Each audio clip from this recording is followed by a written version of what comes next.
Hi there. Today we're going to unpack Year 9 English, Task 1, the speculative fiction short story, and annotate the criteria so you know exactly what it is that you need to do to get an A.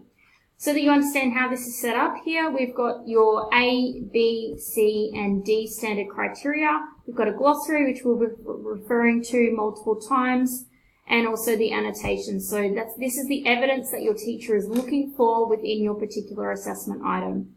So the way that your criteria is set up is there's a receptive mode and a productive mode, and then skills and understanding. So within the receptive mode, we're only assessing skills here at the moment. So this section is to do with the content you've learned and how well you've understood it. So are you demonstrating learned knowledge through your narrative? So for the first criteria, we're looking for a discerning evaluation and integration of relevant ideas and information from informative texts to form appropriate and supported interpretations in narratives. So here we're looking for your display of relevant learning from the unit and how you've shown your understanding of it. This is looking at also the different types of speculative fiction within the genre. Have you selected an appropriate base text and then made appropriate and considered decisions about the factuality or speculative nature of that topic?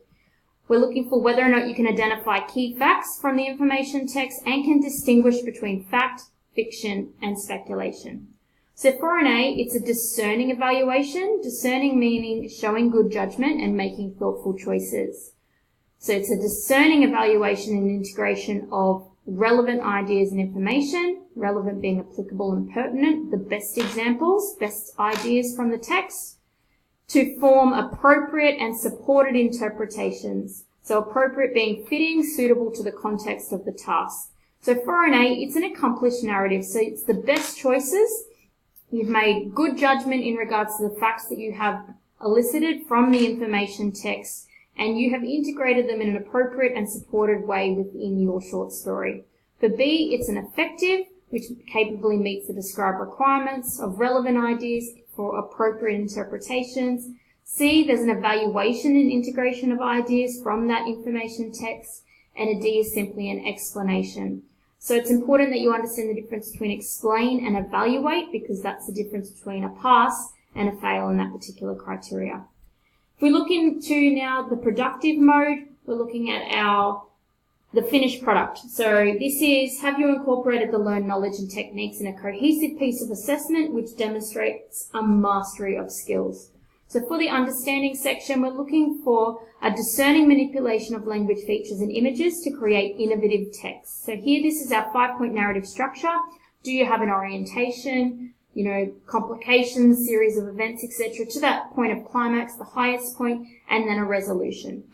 We're looking for your narrative voice and the correct conventions. That's being tense, pronouns, etc. If you're choosing to write in third person, have you kept that consistent across the entire piece? Your narrative work must be original, okay? Can't be based on a movie or a film or a rewrite of another text. We're looking for the factual material from your base text to be included, making sure that it is seamless. Speculative elements in your narrative which advance the story, it's imaginative and it's engaging. So for an A, it's discerning, remembering it's showing good judgment and making thoughtful choices. B, it's an effective manipulation of language. C, there is a manipulation of language. And D, there's just a use of language. So you haven't actually manipulated it for effect into your narrative. If we look at the next criteria, it's a discerning interpretation and integration of relevant ideas from other texts to create texts that respond to the issues. So this is where we're looking for your selection of facts from the base text and making sure that your narrative addresses the issue. Your facts merge into the narrative seamlessly. So it shouldn't be contrived or tacked on. We're looking for that integration seamlessly throughout the piece. It shouldn't feel the reader is going fact, own writing, fact, own interpretation. It should be seamlessly integrated to assist you in crafting your response. So for A, it's discerning interpretation and integration of relevant ideas. B, it's an effective interpretation and integration of relevant ideas. C, there's an interpretation and integration of ideas. And D, there's just an interpretation of ideas. So they haven't been integrated to create the text that responds to the issue.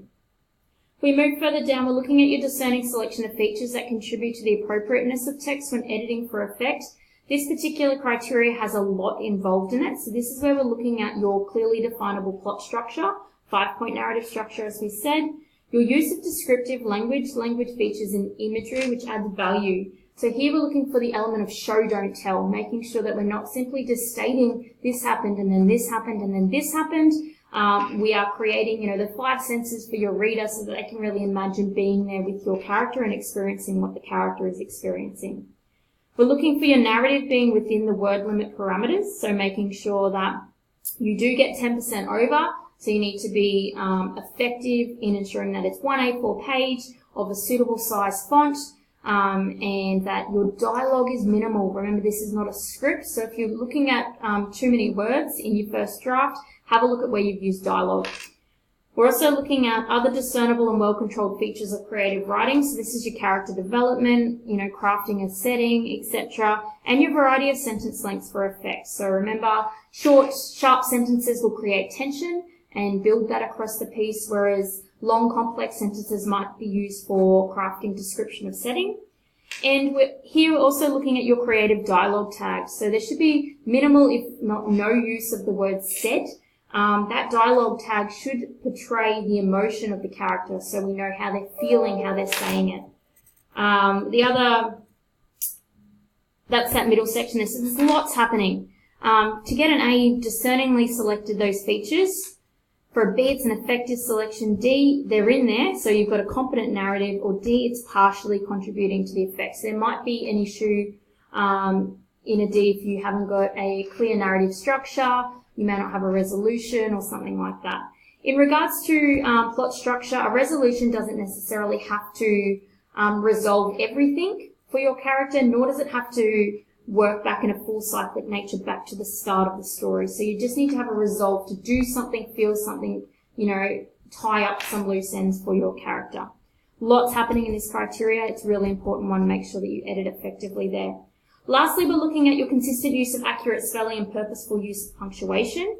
We're looking at a mastery of spelling. Being a drafted task, we wouldn't expect to see any spelling errors, and it's a purposeful use of punctuation. So that's the right punctuation mark for the purpose. High-end punctuation should be included, for example, ellipsis, semicolon, dash. We're looking for appropriate formatting, so italics for inner dialogue, a new line for each speaker, etc. And your use of challenging words. So your vocabulary should be varied.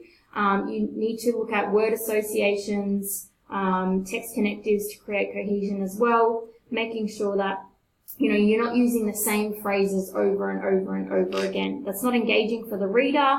We want to, ban the boring bits. If you've crafted your characters effectively, you shouldn't need to name them every time that they're doing something. Remember, characters should be at a minimal, so that should be even easier for your reader to follow along. So for an A, it's a consistent and purposeful use, remembering that these are defined up here. For a B, it's a consistent and effective use. C, it's a use of accurate spelling. And D, there's a partial use of accurate spelling. So as we said, being an A, we're looking for an accomplished narrative. Everything is working across the piece. B, it's effective. C, it's competent. And D, your narrative does not demonstrate competency. Hopefully this clarifies what it is that you need to do to get an A for this particular task.